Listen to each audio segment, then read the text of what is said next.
Q7C is TCL's 2025 TV, which I've been testing for the past several weeks. It offers the same level of performance as the C7K series, bringing the main improvements over the step-down models. Are these improvements significant, and how does the TV perform overall? Let's have a look. The 55-inch Q7C features a dark grey and silver design with narrow bezels and a compact stand, giving the TV an elegant and sophisticated look. TCL's logo is placed at the center underneath the semi-glossy screen. Further down is a console with a status LED, an ambient light sensor, an infrared receiver, and a built-in microphone which can be disabled through a switch. A small plate that was on the bezel of the C655 Pro is gone and has been moved to the side. The stand can be fixed to the TV at two different heights, which is a plus if you plan to place a soundbar underneath the screen. Wall mounting is possible as well. Looking from the side, the TV measures just under 6 cm in thickness. What makes the back particularly interesting are the two centrally placed woofers, while at the top you'll notice air vents accompanied by a Dolby Atmos logo. These mark the position of the two upward-firing speakers, designed to enhance spatial sound and create a more immersive experience. In addition, the TV includes two down-firing speakers, bringing the total speaker count to 6. I'll cover more about their performance in the sound quality section. There are 11 side-facing connectors on this TV, 4 HDMIs, 1 USB, 1 Ethernet, 1 antenna input, 1 satellite input, 1 digital optical audio out, 1 common interface, and 1 2-pin AC input. There is a cable management system implemented with slots and ties. Wireless connectivity includes Wi-Fi and Bluetooth.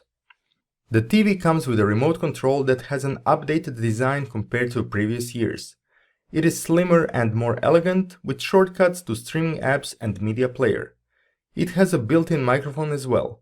I did a separate review about it, check it out to find out more. The TV comes with the Google TV platform with Android TV version 12. There have been updates to the menus, new options added to the quick settings menu, and so on, but the overall experience remains the same. The home screen does vary from the country where it is installed, so the usability might be different, but Google TV remains as the richest platform when it comes to the selection of apps. Starting with Q7C, C7K and MLED80, TCL is offering a significant upgrade in TV's capabilities in terms of local dimming control, peak brightness and contrast over the more affordable models.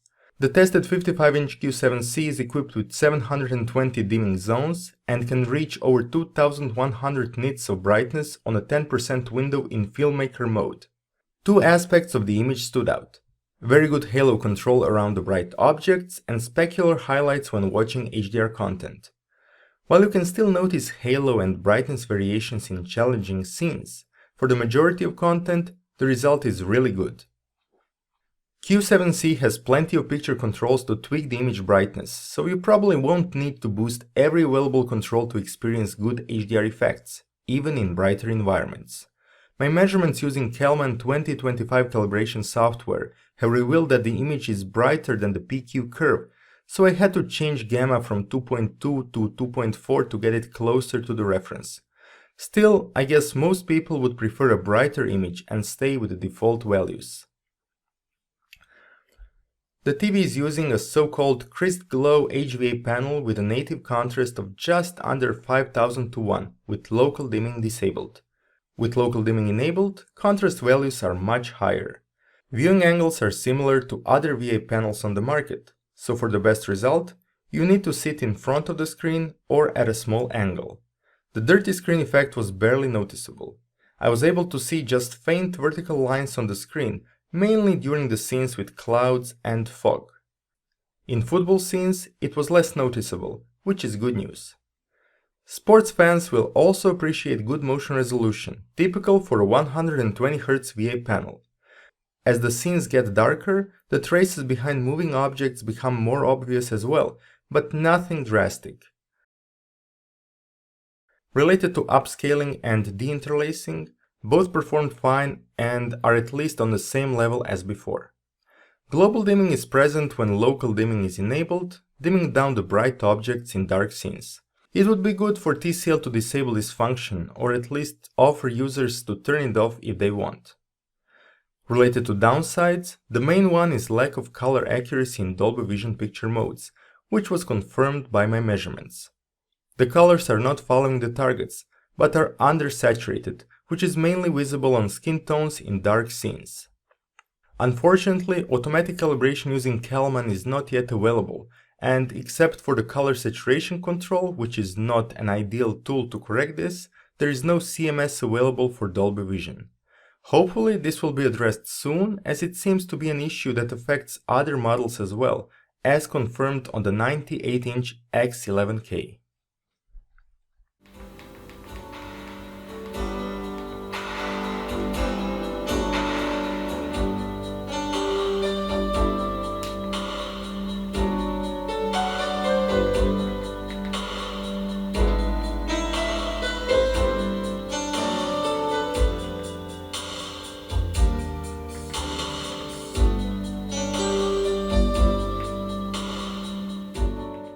Q7C doesn't only offer a significant step up when it comes to picture quality, but sound was improved as well thanks to TCL's collaboration with Bang & Olufsen. With its Biosonic feature, you can change the sound characteristics in a user-friendly way. For me, the main improvement lies in lower frequencies, which have more energy and precision than what I've heard on C655 Pro. The upward-firing speakers are a nice addition as well, bringing improvements to the soundstage. Using HDMI ARC, I was able to bitstream Dolby Atmos within Dolby True HD as well as DTS formats to the Denon AV receiver. Q7C is well equipped for gamers, with a dedicated game picture mode with low input lag, gaming menu, AMD FreeSync Premium Pro, and HDMI VRR support, as well as support for 288Hz refresh rate in Full HD resolution. With all the benefits mentioned in the picture quality segment, playing games was a real treat on this TV.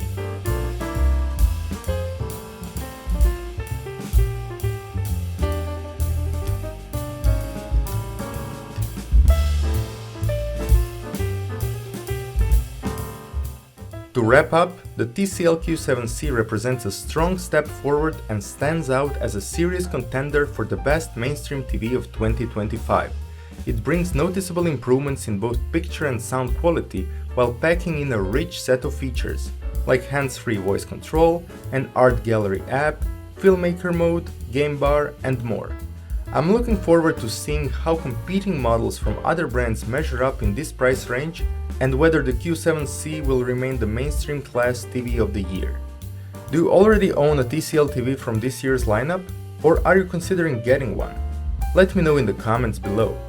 Big thanks to TCL for providing the TV for testing, and to Porter Displays for the Kalman software used in picture quality analysis. Thanks for watching, and I wish you a good day.